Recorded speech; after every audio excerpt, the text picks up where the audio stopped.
You two, what it do? It's your boy Benji, and we back in between the ropes. What went wrong? WrestleMania 41. Let's check it out. 40 in 2024 was an overwhelming success and triumph. Following a Right. successful pivot away from Roman Reigns versus The Rock, WWE advertised two blockbuster main events, and their respective bills had fans buzzing each and every week. This was predominantly down to their unpredictable nature, as we lived in a timeline where the final boss was showing up with his new villainous character without even being advertised, and every segment managed to hit the mark. The Rock would even cut random social media promos in the middle of the night, and these didn't just elevate the build to WrestleMania 40, it also elevated everyone involved in the storyline, including Roman Reigns, Cody Rhodes, and Seth Rollins. Elsewhere, stories including Sami Zayn, Gunther, Drew McIntyre, and CM Punk were really strong, and WrestleMania 40 had all the hype in the world. Upon comparing the build to WrestleMania 40 to the build to WrestleMania 41 in 2025, something has clearly gone wrong. Just days away from the biggest show of the calendar year, and the buzz is just missing. Bro, like, if you look at it last year, bro, like I said, I was at the Raws leading up to WrestleMania 40. I was, locked in on the game. I was paying attention to all the social media promos, the vignettes, everything that was dropping, and made sure that I felt like the build was so big, it felt like you had to lock in order to understand what was going on. You wanted to really become a part of that, and they were doing so much in regards to the promo. Like, I'm seeing a bunch of podcast episodes and interviews drop today. What do you mean they dropping today? Like, bro, a lot of this stuff was dropping weeks leading up to WrestleMania 40 last year. Like, there was just so much that was going on. Like, for example, how are we confused about the build to WrestleMania 40 versus WrestleMania 41? We're talking about how it takes so long because the Royal Rumble winners, they're taking so long from Royal Rumble to WrestleMania. Guys, we saw the Royal Rumble winner have one of the best stories of WrestleMania 40 last year. Cody Rhodes interjecting in The Rock's pitched match against Roman Reigns, and they having their debacle and leading to the Bloodline Rules potential match. Like, bro, that was a good build, a good lead up and everything. And we also saw a part-time guy, The Rock, in the build from Royal Rumble to WrestleMania 40. So all this jibber jabber that we're talking about when regards to John Cena and Cody Rhodes, but it just unfortunately is not nearly as big. The potential was there, but they've done a terrible job trying to keep up. I think similarly, we could have seen some things from Cena, like drop it online that could have hinted on things.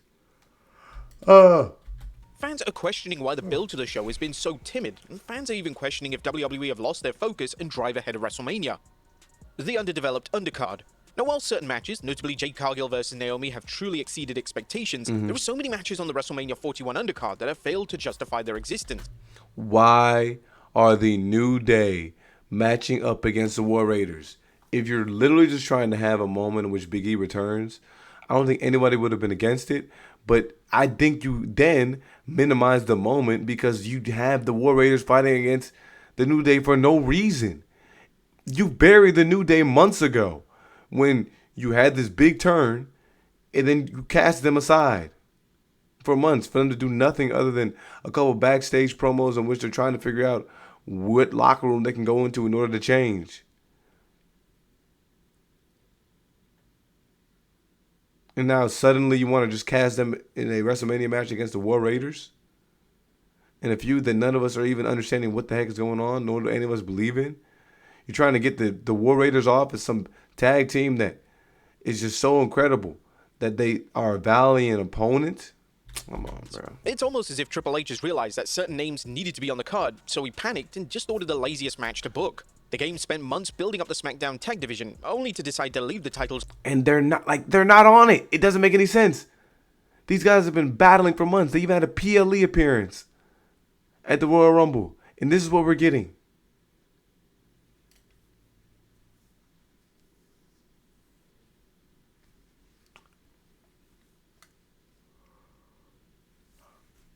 Off WrestleMania, instead booking the War Raiders versus the New Day for the Raw Tag Team titles. Well, I just said- Nobody was pushing to see this match on the WrestleMania No. card, and it made fans angry, as it was completely pointless investing in the extended tag title story over on SmackDown if the game was never going to pay the story off at WrestleMania. Additionally, both new women's And like I said, potentially there's still possibility of the match, but it'd be lazy at this point for you to just be like, okay, We're gonna give you guys a match. Like that's like is lazy at this point because you just threw a bunch of matches together on the card already up at this point. Why did Chelsea Green not have a match? Why does she have no worthy opponents? What are the Secret Harvest doing? What have you done? You have not built up anything. Why is Laura Valkyria fighting for a tag team championship? Literally, why? She was just fighting against Bayley for Intercontinental Championship, and then they just got their name put in a card or got put in a hat for them to be tag team champions. Potentially. What the heck is going on? Mid-card titles aren't even on the show. Chelsea Green is without a match Neither in any match. capacity, whilst Lyra Valkyria is competing for the tag titles. This is a terrible look for the two new titles, and it was even reported that it was pitched that Green would be the host of WrestleMania 41, but that was shot down. This is possibly a sign that WWE just has too many titles, and the WWE creative team just doesn't have the capacity to make sure every title is showcased at WrestleMania. Well, what was the point of you guys extending the hours of shows like SmackDown if you're not going to do anything to build any stories? What was the point of you getting on Netflix if you're not going to take any opportunity and freedom in order to build anything? Title Mania. Now, earlier this year, Triple H claimed that the women main eventing PLE such as WrestleMania isn't out of the question, and this was a direct quote from the head of WWE Creative. That was a It's lie. always possible. To me, it's always possible. As we build this, to me, nothing is locked into any spot. As we build this, what resonates the most will become the main events. Nothing is locked in. I believe for talent, that is the best way to do it. Let everybody fight over the spot. Let everybody work their ass off, and everybody try to do what we're trying to do, which is do things outside the box and do things people haven't seen. Let them get out there and challenge themselves so that every moment they have on TV. Now, this quote led to a lot of buzz online, as it was a genuine belief that the planned Io Sky versus Rhea Ripley versus Bianca Belair match could main event the show. Unfortunately, WWE heavily botched the build. They practically delivered the same segment 4 weeks in a row. They did. Triple H says everyone needs to fight for the spot. What were the women supposed to do? Insist that the creative direction was changed? Now, the men's triple threat was ran. And it was so lazily forced upon us, too. I multiple times mentioned that it was just something that we continue to see week in and week out. The exact same idea. Like, they literally had no idea how to make this match make any sense. To the point where the entire crux of the build is Rhea Ripley being incorporated into the match just because she was mad. Why does she keep getting title rematches when Roman Reigns was a champion for 4 years and hasn't done anything in order to try to regain his championship? But Rhea Ripley can just get hers back the next week. Awarded the night one main event slot, but it's never been addressed. Where's the why Ulafala match is in the anyways? prestigious slot. Triple H truly opened the floodgates with this comment. He was clearly set on the men's triple threat headlining night one, and his comment was just to appease the audience and make it seem like the women had a genuine shot. It was disingenuous, and it'll be interesting to see if the game gets any feedback on these comments on the post-Mania press conference. Now, in relation to the world title on the men's side, Gunther will defend against Jey Uso. After the major backlash to Jey's Royal Rumble win, WWE decided to stay firm with their creative, and no pivot was made to the matchup. Now, whilst the first few weeks of the build were lifeless and dull, since WWE inserted Jimmy Uso into the feud, the three men have put together perhaps the most consistent build out of any match on the WrestleMania card. The story has emotion, it's easy to follow, and each respective character has a clear and... They could have stopped, with Gunther dropping that promo. Because then Jey Uso come right back afterwards talking about, hit my music, Goose. Then now we're right back to the very beginning where nobody believed in this match because it's the same Jey Uso we've been seeing over the last couple times these guys have matched up. All that character development went out the window. Logical motivation. If only WWE could have applied this simple formula to the rest of the WrestleMania card, everything would be great. The triple threat. The confirmed main event for night one is a triple threat showdown. CM Punk will collide with Roman Reigns and Seth Rollins, and on paper, this sounds incredible, yet the build has been confusing, and the match feels like 3 respective singles matches just merged into one, designed to appease all parties. The main story of the match is that Punk eliminated Reigns from the 2025 Rumble, and now due to Survivor Series War Games, Paul Heyman owes Punk a favor, which turns out to be in managing Punk on the grand stage. As for Rollins, his motivation is ending both men. Rollins states that the winner of the match will determine... Let's be honest with each other. Paul Heyman, why did you agree to have CM Punk incorporated in the team bloodline for a measly favor that you never knew what this favor would be? Why did you ensure that CM Punk got himself an opportunity to be main eventing WrestleMania 40 or WrestleMania 41, knowing that that wasn't his favor? I'll grant you this. Paul Heyman is a sleazeball, so it's very likely that this guy would just do anything he can in order to have CM Punk lifted up. But you snaked my boy Roman for no reason. Determine the future of the industry, yet with no titles on the line and no stipulation attached to the match. The only reason this match is interesting, honestly, is Seth Rollins. This is just a silly marketing term to sell the match, and fans can see right through it. Now don't get us wrong, the story itself has some strong ideas, but each of the respective stories is better suited to a singles match. The Reigns and Rollins rivalry is well documented, and this needs to end in a one-on-one collision. The Reigns and Punk rivalry is just getting started, and due to Rollins' involvement, WWE have been unable to explore the genuine issues between the two men. It's messy, and the segments have come across as forced and off-balanced. But one of the key criticisms directed towards the feud is how much time WWE have wasted. WWE have an extended build to WrestleMania each year, yet for this main event match, they spent weeks having one or two of the names involved absent from the show. This made little sense and completely killed off any positive momentum. WrestleMania is the biggest show of the year, and the biggest stars need to be there each and every week to truly sell that WrestleMania season is must-see television. The names involved treating the show like a standard PLE heavily impacts the legitimacy and credibility of WrestleMania as a brand and concept, and it's definitely something WWE needs to address in subsequent years. Rhodes vs Cena. The main event of Night 2 is set to be Cody Rhodes vs John Cena for the WWE Undisputed Championship. The match certainly screams main event, and the announcement of the match did indeed lead to a surge of interest in the show as ticket sales gradually increased. WWE took the build to the match to the very next level with an unexpected Cena heel turn, and whilst unexpected, a lot of the elements of Cena's heel turn have been called out by fans. Cena explained in 2 promos at the start of the build that he was breaking up with the audience. His motivation seemed less focused on Rhodes and the WWE title and more on the disgruntled fans of yesteryear. Whilst this could have worked extremely well a decade prior, it's been a long time since Cena was actually booed. In fact, Cena's been practically cheered and celebrated by all demographics for the best part of a decade, so the motivation just feels under debate. But when Cena embarked on his heel turn, he would sell his soul to The Rock, and fans were eagerly anticipating The Rock showing up to address this, yet as things stand, the final boss hasn't made a single TV appearance in the WrestleMania build. The relationship between Cena and The Rock has only been alluded to one single time on television, and it was quickly moved on from. But why would WWE outright refusing to address what the extent of the relationship between the two men is? What does selling your soul actually mean? How is Cena benefiting from The Rock's help? It makes zero sense, and this entire heel turn could have been easily done without The Rock's involvement at all. It feels like for the majority of the build to WrestleMania, fans have just been eagerly anticipating The Rock randomly showing up on TV, but it's quickly dawned on the audience that we're not in 2024 anymore and The Rock clearly isn't available. Why would WWE deliver arguably one of the biggest angles of all time only for the key players to just disappear? Fans are theorizing that The Rock will be at WrestleMania 41. Whilst this is likely, it's not like the final boss is going to cut a 20-minute promo explaining the true lore between him and Cena.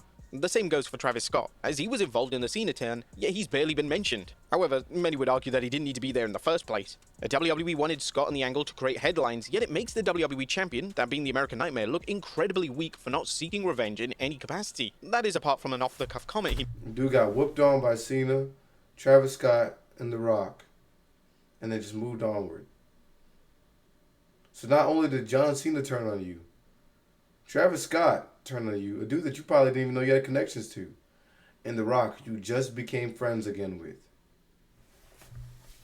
He made about Travis Scott getting a receipt, which wasn't even on WWE television. But was the tour a mistake? Traditionally, WWE are able to sell a plethora of tickets for Raw and SmackDown during the road to WrestleMania. This is even the case when the product isn't in the best place quality-wise, as WrestleMania season is that time of year where even the most casual of fans want to see WWE. Their call to have the majority of 2025's WrestleMania season in Europe was very bold. Whilst the crowd were phenomenal and brought life to some disappointing shows, the time difference for a lot of the fans in the USA may be a factor in them feeling disconnected to the build itself. The European television tour could have been easily done in the summer or even on the road to Survivor Series, and the timing just feels unusual to say the very least. But the show can still deliver. Ultimately, the show can still deliver a classic WrestleMania event. However, this doesn't take away from what has been an uninspiring and lifeless build. And I agree that there's still some, like I've mentioned multiple times, I think that there's still some solid potential matches up there. So we can see a lot of great in-ring talent. Of course, you have the big names on the card. So there's a couple of things that can still be delivered upon. And you could still try and close all the gaps in some of that lazy writing and try and breeze on over a couple of things here and there throughout the WrestleMania programming. I mean, you have 2 days to try and make things make sense. And SmackDown. We'll see. You'll see. Now, let me read a couple of y'all comments.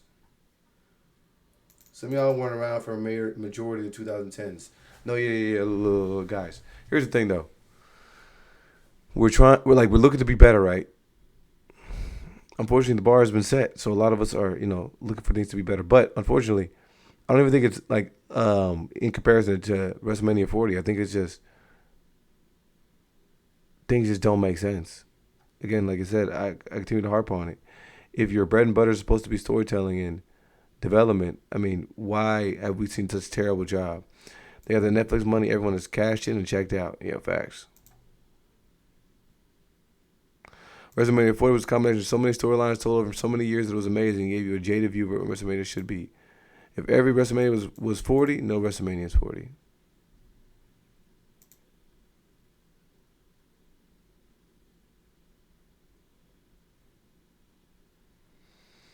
Yeah, it doesn't feel like, WrestleMania is around the corner, though, but I think it'll still be good. This WrestleMania 40 build feels like it's dragging its feet, and a big part of that is the lack of fresh storytelling. Gunther vs. Uso could have been compelling, but it's flat, recycled, and uninspired. You literally just had him match up against Gunther on Saturday night's main event, right before Royal Rumble. So then a week later for Jey Uso to win the Royal Rumble and call out Gunther again, it was like, all right. And you didn't even do anything for the build to Saturday night's main event to make that even make any sense. Especially with months of weak build that only got remotely interesting once Jimmy showed up instead of making Jay look like a solo star ready for the next level. Bro, he literally told us, Gunther, I'm not afraid of you anymore. What? Baffling treatment of Solo Sikoa. Oh my goodness. There's no way this dude literally became was vying for OTC position.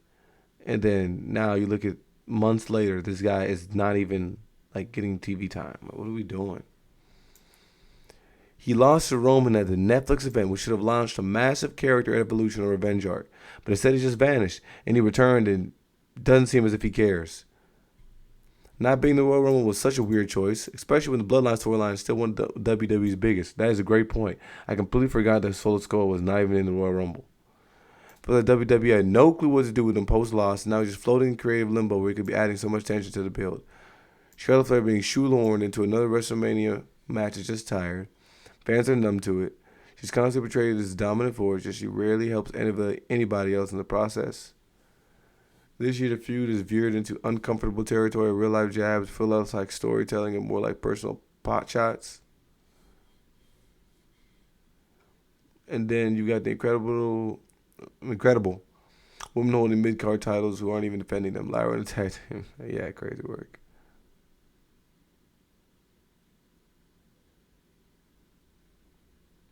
Bianca and Io will deliver. But even Rhea is starting to fall into the Charlotte energy. I told y'all she's Rhea Hogan. Always present at the top, rarely in action. Starting to feel stale when there's so much untapped talent.